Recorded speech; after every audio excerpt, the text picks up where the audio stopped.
All right, welcome. Today we're going to talk about, well, pretty much the single most important chemical process on our entire planet. It's this quiet, constant reaction that's happening right now in every leaf, every blade of grass, and it powers almost all life as we know it. And listen, that is not an exaggeration. We are literally talking about the story of how our planet builds itself from sunlight and thin air. It's the process that turns starlight into actual living matter, and it's behind everything. The air we breathe, the food we eat, you name it. So let's follow the energy, right from the very top. So if you look at pretty much any food chain or energy web, like the ones you see here, it doesn't matter how simple or how complicated it is, the energy always flows from the sun. But here's the catch. We can't use that energy directly. It has to be captured and converted first. And that massive job? It all comes down to one crucial group at the very bottom of it all, the foundation. We call them the producers. Okay, so before we get into the nitty-gritty chemistry, we really have to get our heads around just how huge its role is in the grand scheme of things. This is about how photosynthesis literally builds the foundation of our living world. So, these producers, also known as autotrophs, you can think of them as the planet's self-feeders. They're the only organisms that don't need to eat anything else. They just make their own food. They pull raw materials from the dirt or the ocean, and they power the whole operation with sunlight. That's what makes them the first trophic level, the absolute starting point for all the energy that moves through an ecosystem. All right, so how do they actually do this? This is where it gets really cool. We're going to zoom way in, past the leaf, past the cell, and look at the actual molecular machines that make it all happen. So deep inside the plant cell, you find these incredible little structures called photosystems. And honestly, the best way to think of them is like tiny biological solar panels. They're these super complex arrangements of proteins and pigments, and their entire job is to soak up photons of light and kickstart the process of turning that light energy into chemical energy. And it's not just one type. There are two main photosystems, and they work together like a perfect team. First up, you've got photosystem 2. It uses the energy from red light to do something completely mind-blowing. It rips water molecules apart. This is what releases oxygen, which, is pretty important for us, and it frees up a steady stream of electrons. Those electrons then get passed over to photosystem 1. It absorbs even more light to give those electrons another energy boost, and then uses them to create this high-energy battery molecule called NADPH. So the key takeaway is simple, right? One system splits the water, the other one supercharges the electrons that come out of it. Okay, but capturing sunlight and making those little energy molecules, that's only half the battle. That whole part is often called the light-dependent reactions. Now the plant has to actually use that energy for its real purpose, building sugar. And to do that, it's going to use a molecule it just plucks right out of thin air, carbon dioxide.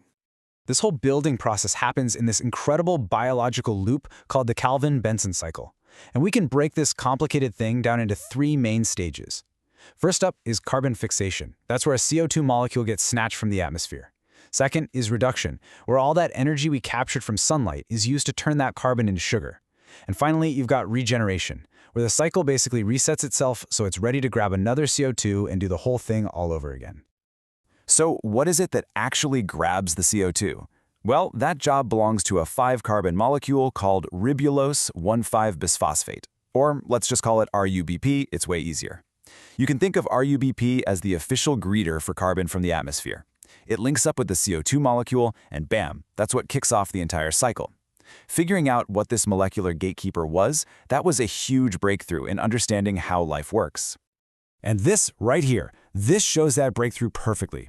This is one of the original diagrams from the 1954 paper that first mapped out the cycle.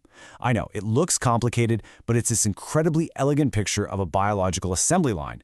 You can see how the energy from light up at the top drives this whole cycle that takes in CO2 from the air and spits out the building blocks for sugars, starches, basically everything the plant is made of. It's a true masterpiece of biochemistry. Now, right at the very heart of that cycle, doing that all-important job of grabbing CO2 is one single enzyme. It is, without a doubt, the most important protein in the world. But it's got a secret. It's actually not very good at its job. Just think about that for a second.